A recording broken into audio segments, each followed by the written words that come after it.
सुप्रभातम प्रिय छात्र। आज हम संस्कृत व्याकरण में शब्द रूप को पढ़ेंगे और यह शब्द रूप संस्कृत भाषा में बहुत उपयोगी होते हैं। शब्द रूप और धातु रूप, तो ये शब्द रूप और धातु रूप दोनों संस्कृत भाषा के बेस होते हैं। ये आना हमें बहुत ज़रूरी है। तो आज हमारे पास 4 शब्द रूप हैं। एक तो राम का है, बालक का है, बालक, राम, फल और एक लता। ये शब्द रूप हैं, इनको देखेंगे।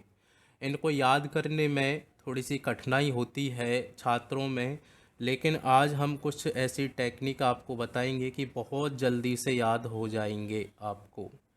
यहाँ पर आप देख पा रहे हैं कि विभक्ति लिखा हुआ है। देखेंगे ध्यान से, विभक्ति, वचन, द्विवचन, बहुवचन। ये एक वचन है, द्विवचन है और बहुवचन है। तो इस तरह से यहाँ पर लिखे हुए हैं।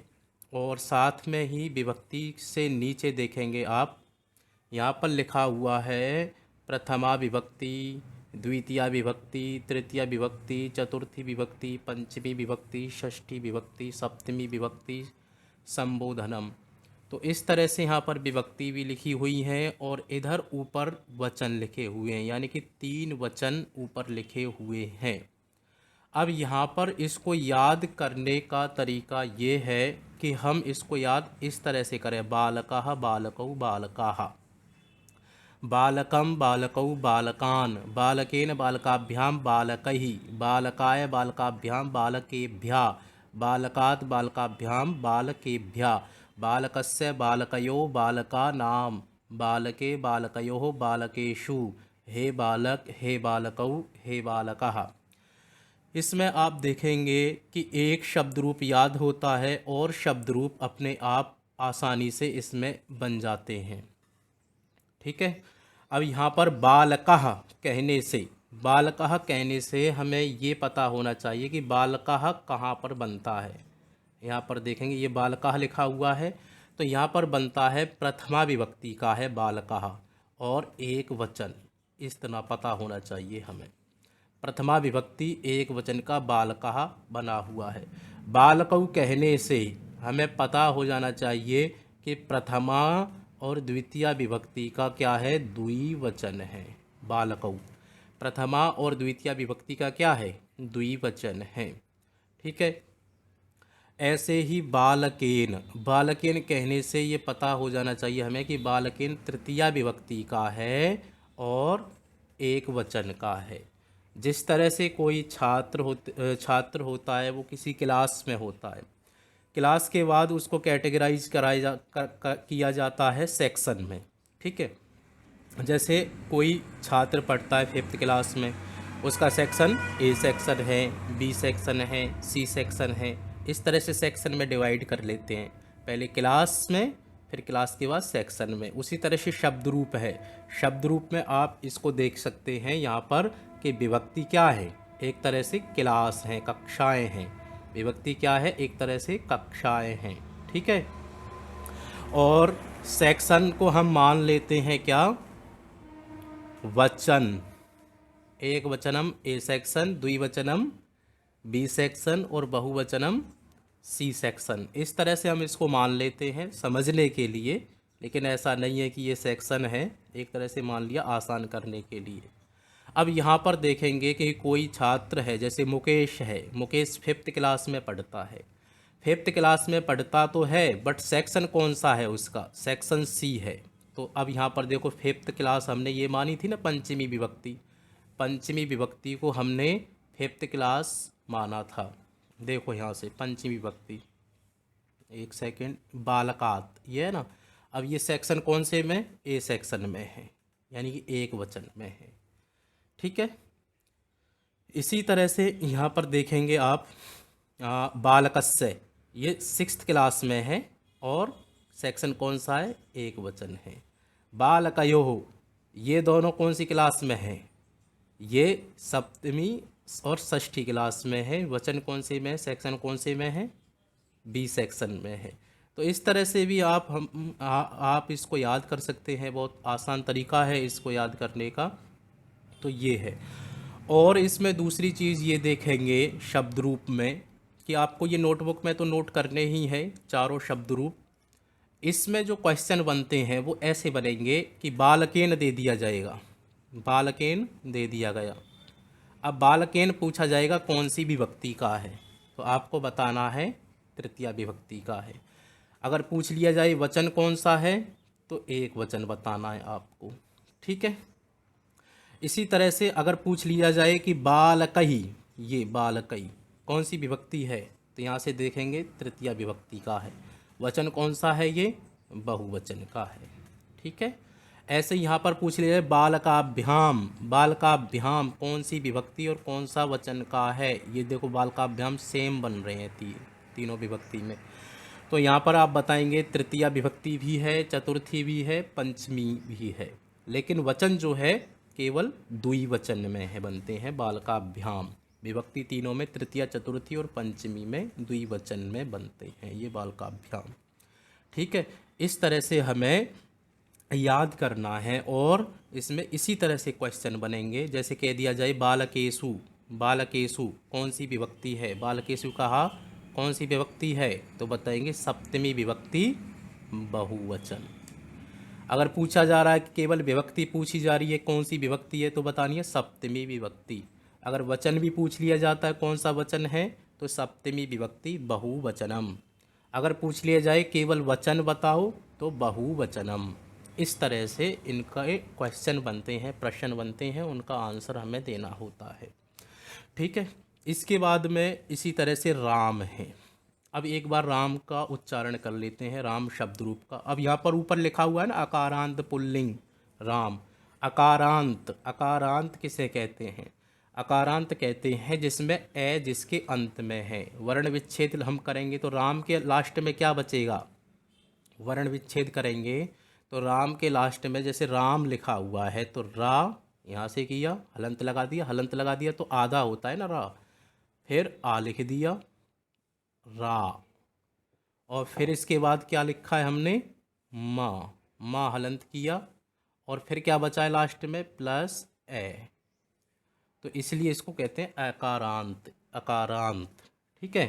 यानी कि ए जिनके लास्ट में है ऐसे शब्द कहलाते हैं अकारांत। और आ जिसके लास्ट में आपको मिल जाए उसको कहते हैं आकारांत। ये है ना आ जिसके लास्ट में, जैसे लता, लता में बड़ा आ है ना, तो उसको कहते हैं आकारांत। इसी तरह से और भी शब्द रूप होते हैं, जैसे मुनि, मुनि में छोटी ई होती है तो इसको कहते हैं इकारांत। जैसे नदी, तो नदी में बड़ी ई लास्ट में है तो इसको कहेंगे ईकारांत, नदी को ईकारांत।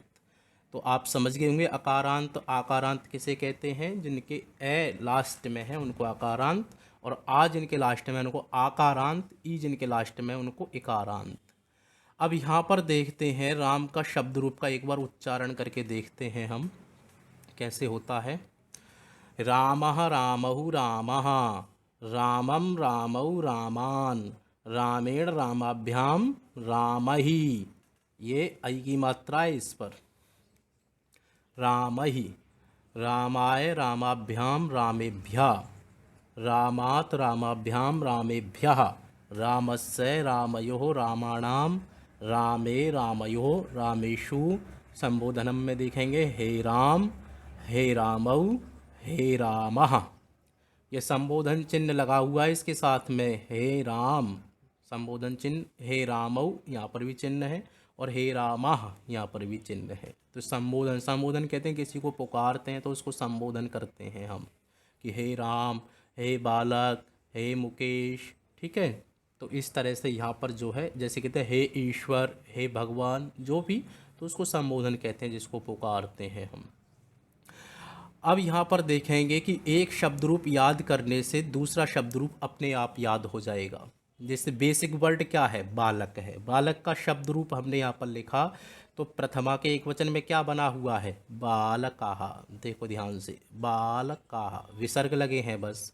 अब इसी तरह से यहाँ पर देखो राम का, देखो राम का प्रथमा विभक्ति एक वचन में क्या बना है, रामः, विसर्ग लगे हैं, वहाँ पर भी विसर्ग लगे हुए हैं।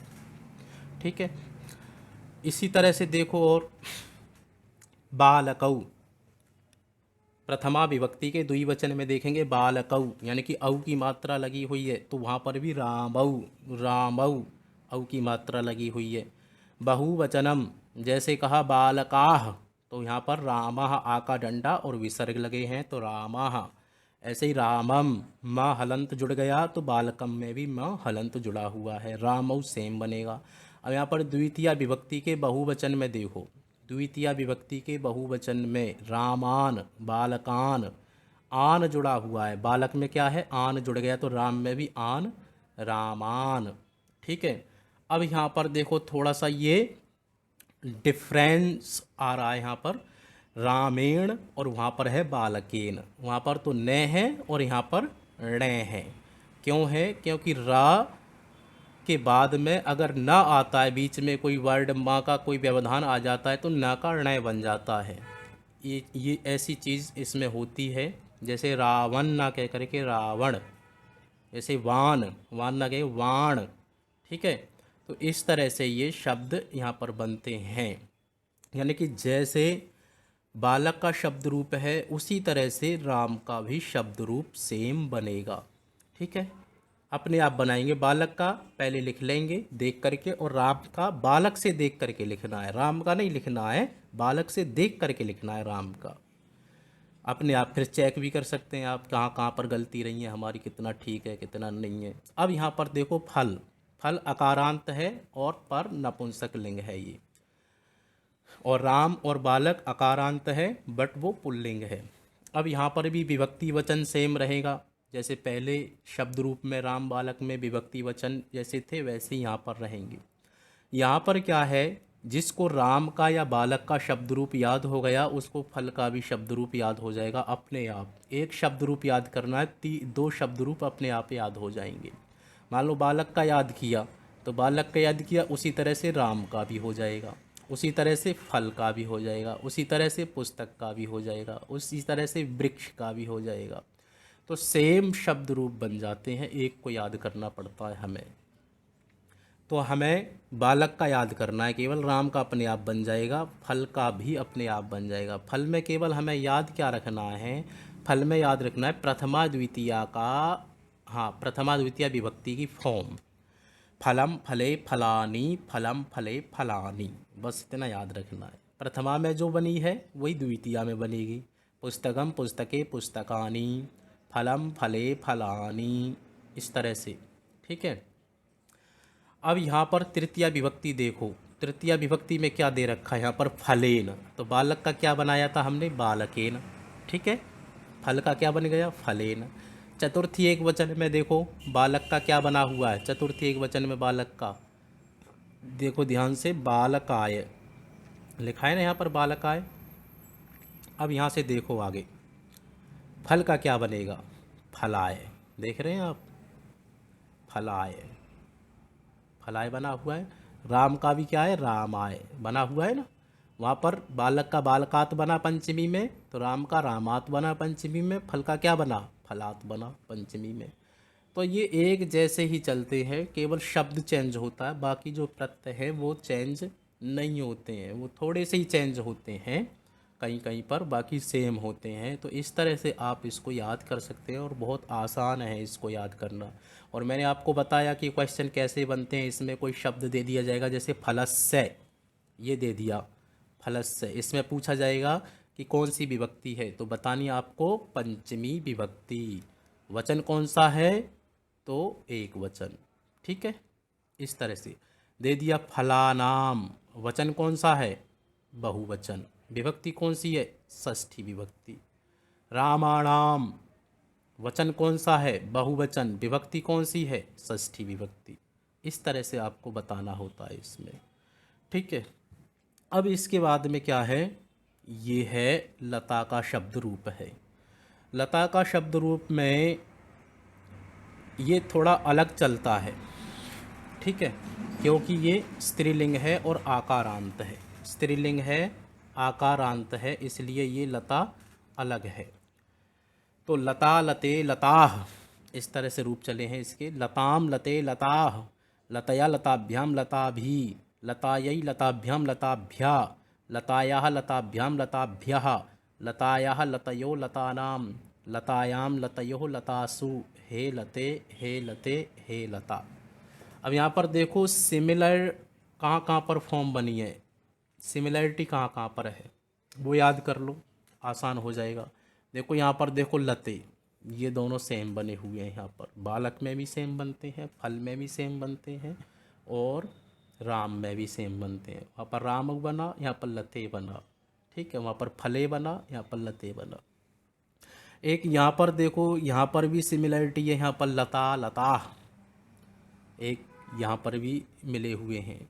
और ये कोई सा भी शब्द रूप हो, संस्कृत में कोई सा भी शब्द रूप मिल जाए, ये तीनों में बिहाम बिहाम जुड़ता है। जैसे रामाभ्याम, फलाभ्याम, बालकाभ्याम, लताभ्याम, लताभ्याम, ठीक है। इस तरह से यहाँ पर बिहाम जुड़ता है। यहाँ पर ये थोड़ा डिफरेंट है, लता भी अकारांत में पुल्लिंग हो या नपुंसकलिंग हो, दोनों में आई लग जाता है। जैसे रामहि, बालकहि, फलई। बट और जितने भी शब्द रूप आपको मिलेंगे अकारांत को छोड़ करके, चाहे नदी हो, चाहे साधु हो, चाहे मुनि हो, सभी में भी जुड़ेगा। और भी आगे याद करेंगे ना हम शब्द रूप, 6th क्लास में भी पढ़ने, 7th में भी, 8th में भी। तो ये लता भी, तो यहाँ पर भी आया हुआ है। और देखेंगे कहाँ कहाँ पर सेम बनते हैं। देखो यहाँ पर लताभ्य लताभ्या, यहाँ पर ब्याह ब्याह विसर्ग जुड़े हुए हैं। वहाँ पर रामेभ्या रामेभ्या, बालकेभ्या बालकेभ्या, फलेभ्या फलेभ्या, सेम बन रहे हैं एक ही जगह पर, ठीक है। इसी तरह से यहाँ पर देखो सप्तमी विभक्ति और षष्ठी विभक्ति के द्विवचन में देखो, देखो क्या है, क्या बन रहा है। लतयोः लतयोः, ठीक है। वहाँ पर बनता है बालक का बालकयोः बालकयोः, ठीक है। राम का क्या बनता है रामयोः रामयोः, फलयोः फलयोः, ठीक है। इस तरह से यहाँ पर सेम बन रहा है। लतानाम रामाणाम बालकानाम फलानाम, एक जैसे बन रहा है। लतासु बालकेषु फलेषु रामेषु। यहाँ पर देखेंगे हे लते, ये हे जुड़ता चला जाता है संबोधन में, सबके तीनों के साथ में हे लते हे लते हे लता। और यहाँ पर भी देखेंगे और शब्द रूप है, जैसे आप ले लो यहाँ पर बालक का ले लेते हैं। बालक का जो प्रथमा में बनता है वही संबोधन में भी बन जाता है, थोड़ा सा ही उसमें डिफरेंस रहता है। बालकाः वहाँ विसर्ग हैं, यहाँ विसर्ग नहीं होते हैं। हे बालक इतना लिख दिया, ठीक है, और संबोधन चिन्ह लगा दिया वहाँ पर। द्विवचन में भी यहाँ पर देखो हे बालकौ लिखा हुआ है, और ऊपर भी द्विवचन में प्रथमा विभक्ति में बालकौ लिखा हुआ है। तो ये जो प्रथमा बनता है वही संबोधन में ज़्यादातर शब्द बनते हैं। देखो यहाँ से बालकाः बालकाः बालकाः, यहाँ विसर्ग है, यहाँ केवल विसर्ग नहीं है, बाकी सेम है। ऐसे यहाँ पर देखेंगे राम का भी, देखो आप राम का भी संबोधन में रामः रामौ रामः प्रथमा में है, संबोधन में राम रामौ रामः, सेम बने हुए हैं। तो इस तरह से आप इनको याद कर सकते हैं, बहुत आसान तरीका है इनको याद करने का। और लिखें आप अपनी नोटबुक में इन शब्द रूपों को। तो लिखने का तरीका देखो ऐसे नहीं होना चाहिए कि पहले आप ये लाइन पूरी करें, फिर ऐसे पूरी करें, फिर ऐसे पूरी करें। इसमें गलत होने के चांसेस ज़्यादा रहते हैं। आपको क्या करना है, कैसे करना है, पहले विभक्ति वचन ये लिख लिया, ये लिख लिया, फिर लिखा प्रथमा विभक्ति बालकाः बालकौ बालकाः, ये लाइन कंप्लीट करो। फिर द्वितीय विभक्ति बालकं बालकौ बालकान्, फिर तृतीय विभक्ति बालकेन बालकाभ्याम बालकै, फिर चतुर्थी विभक्ति बालकाय बालकाभ्याम बालकेभ्यः। बार बार विभक्ति लिखने की ज़रूरत नहीं है, यहाँ पर केवल चतुर्थी लिख दो, ठीक है। चतुर्थी से ही ये पता चल जाएगा हमें कि चतुर्थी विभक्ति है, ठीक है। इस तरह से आपको ये करना है। और हमारी वीडियो में आपको एक टेस्ट भी दिया जा रहा है, वहाँ लिंक पर जा कर के भी टेस्ट करें। पहले ऑनलाइन क्लास अटेंड करें, फिर वीडियो देखें, फिर जो होमवर्क है आपका, नोटबुक वर्क है, उसे कंप्लीट करें, फिर रिवाइज करें, लर्न करें शब्द रूप को। और फिर बाद में लास्ट में जब तैयारी पूरी हो जाए उसके बाद आपको टेस्ट देना है। टेस्ट कभी भी दे सकते हैं आप, ऐसा नहीं कि आज ही देना है या कल देना है, ऐसा कोई टाइम नहीं है। और रिज़ल्ट अपने आप देख सकते हैं। Okay, bye.